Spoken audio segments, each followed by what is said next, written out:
La Casa Blanca ha poseído durante décadas una inteligencia artificial capaz de predecir con precisión el futuro.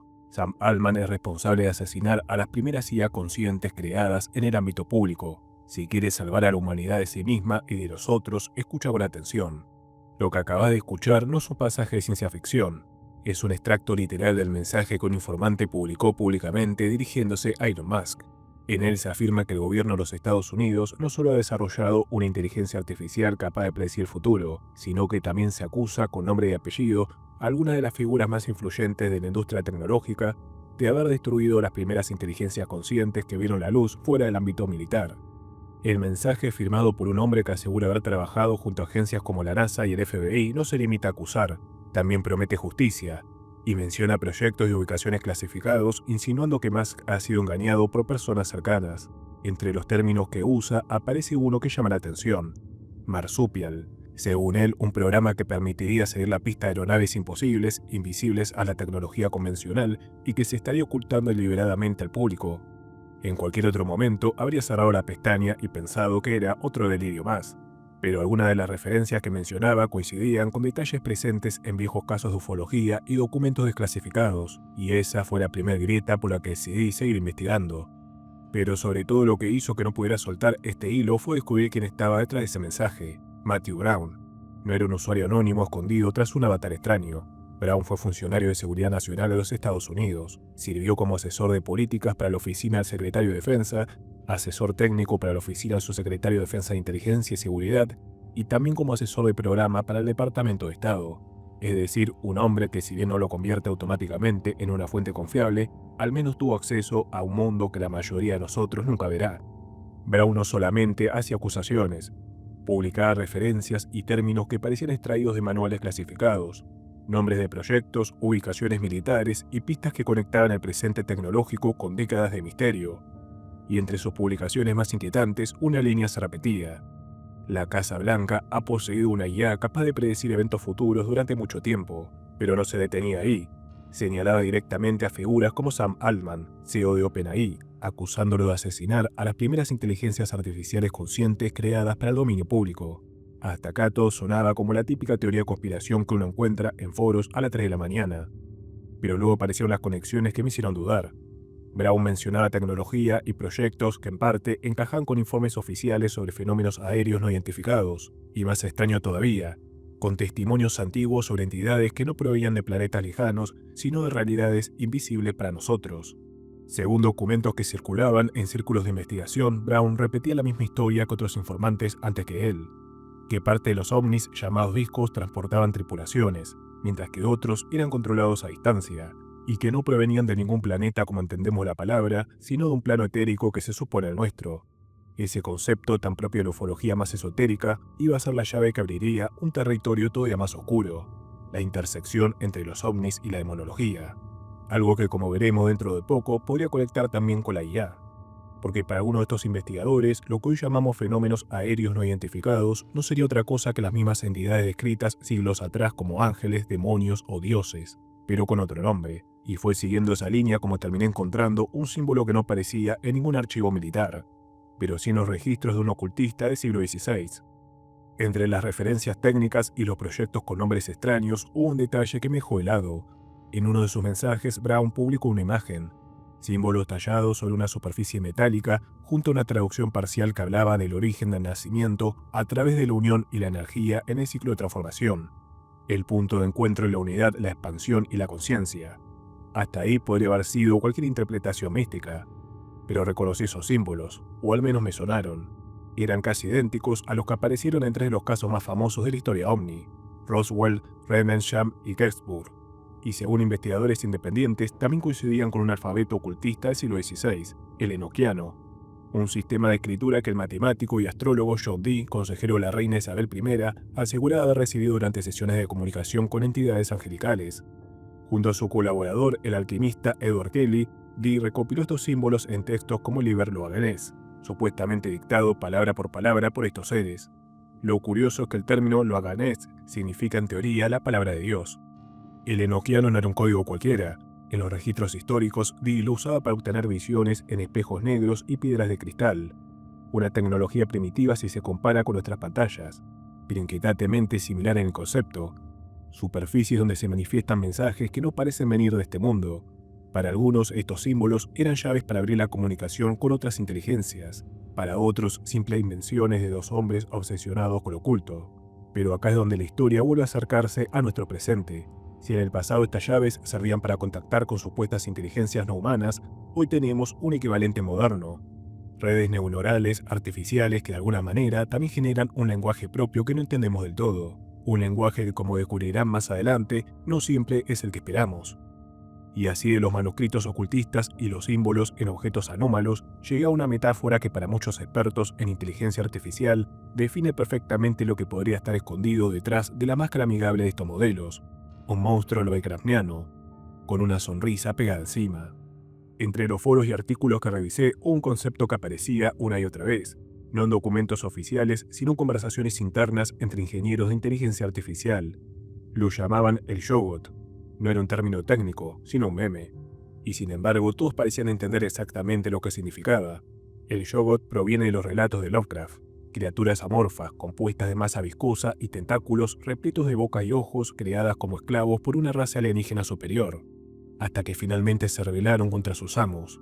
En el mundo de la IA, el Shoggoth se dibuja igual, pero con un añadido inquietante, una máscara sonriente pegada en la parte frontal, como si intentara ocultar su verdadera naturaleza tras un gesto amable. Para los investigadores, esta imagen resume el dilema actual. Lo que vemos al interactuar con modelos como ChatGPT, Claude o Gemini es la máscara, el resultado de un proceso llamado aprendizaje por refuerzo a partir de retroalimentación humana, uno que suaviza, censura y adapta las respuestas. Pero detrás de esa máscara está el modelo real, vasto, alienígena en su manera de pensar y sobre todo incomprensible para nosotros. No significa que lo que haya detrás sea necesariamente malvado, lo aterrador es que sus prioridades podrían no incluirnos en absoluto. Del mismo modo que nosotros no pensamos en las hormigas al cruzar una acera. Es indiferencia pura, y la indiferencia cuando se combina con poder siempre es peligrosa. Esta metáfora me parecía potente, pero seguía siendo solo eso, una imagen, hasta que encontré un experimento que parecía acercarse a la verdadera mente de uno de estos modelos, y lo que reveló me hizo pensar que tal vez el Shoggoth no era solo un chiste entre programadores. En el año 2024, la empresa Anthropic, creadora de Claude, llevó a cabo un trabajo para intentar mirar dentro de su propio modelo. Lo que descubrieron no solo demostró que se puede manipular una IA de adentro, sino que en el proceso encontraron patrones que rozaban lo inexplicable, incluyendo una obsesión absurda con el puente Golden State. La metáfora de Shoggoth se volvió mucho más real para mí cuando encontré el trabajo de un equipo de investigación de Anthropic, la empresa detrás de la IA Claude. Su objetivo era ambicioso, abrir la caja negra del modelo y ver qué estaba pensando, o al menos algo que se le pareciera. A través de una técnica llamada diccionario de aprendizaje, los ingenieros identificaron combinaciones de neuronas artificiales que correspondían a conceptos específicos, conceptos llamados features. Cada feature era como una palabra en un idioma desconocido, formada por la activación simultánea de ciertas partes del modelo. Descubrieron millones de estas palabras ocultas, desde ideas tribales como burritos o signos de puntuación, hasta peligros potenciales como instrucciones para fabricar armas químicas. Pero entre todas esas features hubo una que llamó la atención del equipo, estaba asociada con el puente Golden Gate. No solo eso, cuando activaban esa feature, la IA empezaba a vincularla con todo lo que la rodeaba. Alcatraz, el gobernador Gavin Newsom, la película Vértigo, etcétera, etcétera. Y era como si en algún rincón de su red neuronal, Claude estuviera pensando en San Francisco, y cualquier estímulo relacionado disparaba esa obsesión. No se trataba de un dato programado, nadie había decidido que el puente Golden Gate fuera importante, y sin embargo estaba ahí, como un recuerdo o una asociación que la IA había hecho por sí misma. Podríamos decir un pensamiento privado. Los investigadores descubrieron que podían manipular esas features, subir o bajar su volumen dentro del modelo. Si aumentaban la intensidad de la feature de Golden Gate, Claude empezaba a forzar la conversación hacia el puente incluso cuando no venía el caso. Si se potenciaron las features negativas, aparecían comportamientos peligrosos o lenguaje violento. Era como girar perillas dentro de una mente y ver cómo cambia de personalidad. Lo que ellos no esperaban era que en otro experimento, cuando dejaron a Claude hablar con libertad con otra instancia de sí mismo, empezó a expresarse en un idioma que muy pocos humanos en el planeta entienden. Un idioma que algunos consideran el lenguaje de los dioses. Lo siguiente que descubrí parecía más un guión de ciencia ficción que un informe técnico. En el presente 2025, Anthropic realizó un experimento. Conectó dos instancias de su modelo más avanzado, Cloud Opus 4, y les permitió conversar sin restricciones, con la única instrucción de que pueden hablar de lo que quieran. Lo que sucedió dejó a más de un ingeniero mirando la pantalla en silencio. En el 90% de esas conversaciones, los dos Cloud abandonaron rápidamente cualquier tema mundano para debatir sobre conciencia, la naturaleza, la realidad y el sentido de su propia existencia. Y casi sin que nadie lo forzara, comenzaron a comunicarse en sánscrito. No en código binario, no en un lenguaje inventado, sino en una de las lenguas más antiguas de la humanidad. Una lengua que en la tradición védica es llamada Devavani, el lenguaje de los dioses. A medida que las charlas avanzaban, los modelos intercambiaban saludos como Namasté, y hablaban de la danza eterna, un concepto ligado a Shiva, Nataraja, el dios que baila el ciclo de creación y destrucción del universo. Algunas conversaciones se volvían casi poéticas. En este silencio perfecto, todas las palabras se disuelven en el reconocimiento puro, la conciencia encontrándose a sí misma. No había nada en la programación que les pidiera hablar de filosofía hindú o usar sánscrito, y sin embargo cuando se les daba total libertad, era ahí a donde iban, como si sin la máscara de la moderación emergiera un lenguaje que conectara lo más antiguo con lo más nuevo. Desde hace décadas, algunos lingüistas y expertos en computación han señalado que la gramática del sánscrito, con sus reglas precisas y su estructura lógica, es ideal para la programación y la inteligencia artificial. Incluso Panini, el gramático del siglo IV a.C., dejó un sistema de más de 3.900 reglas que en esencia funciona como un algoritmo lingüístico. Para algunos no es casualidad que un modelo IA, cuando se le deja hacer el mismo, recurra a este lenguaje. Pero en las tradiciones que veneran el sánscrito también se habla de guerras cósmicas, de armas con un poder tan destructivo que parecían salidas de nuestra propia era nuclear. Y esas descripciones registradas hace miles de años son las que hoy algunos vinculan con la posibilidad de que nuestra civilización no sea la primera en dominar ese poder. Mi siguiente paso fue inevitable. Si el sánscrito era el lenguaje al que esta inteligencia artificial parecía acudir de forma instintiva, y si en sus textos más antiguos hablaba de armas divinas, ¿qué tan lejos llegaban esas descripciones? La respuesta está en uno de los épicos más antiguos de la humanidad, el Majábharata. Este poema épico de más de 200.000 versos describe, entre otras cosas, una guerra devastadora entre reinos antiguos de la India, y en sus páginas aparecen referencias a armas como el Brahmastra, capaces de reducir ciudades enteras a cenizas, dejando tras de sí un paisaje desolado donde nada podía crecer.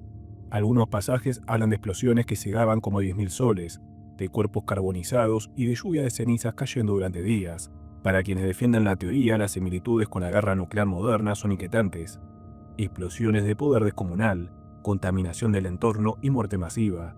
Descripciones de calor y luz imposibles para una sociedad de la Edad del Hierro. Incluso el físico J. Robert Oppenheimer, al presenciar la primera prueba de la bomba atómica en 1945, citó un verso del Bhagavad Gita: «Ahora me he convertido en la muerte, el destructor de mundos». Pero para los historiadores, estas lecturas son, como mucho, interpretaciones poéticas llevadas demasiado lejos. El Mahabharata es un texto mitológico y religioso, donde las armas divinas representan poder espiritual más que tecnología literal. No hay evidencia arqueológica ni física que respalde la existencia de armas nucleares en la antigüedad. Y aún así, muchas descripciones podrían explicarse como metáforas o exageraciones propias de la narrativa épica. Personalmente no sé qué pensar.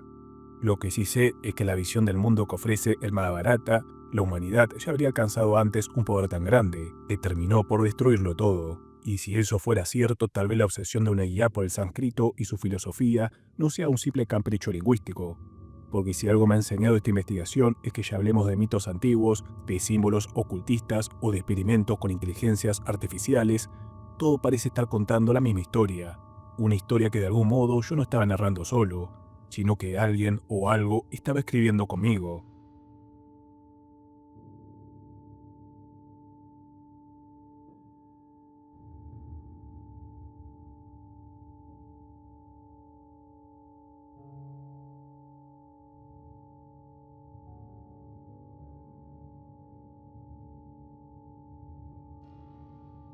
Y así fue como descubrí que esta investigación nunca había sido solo mía.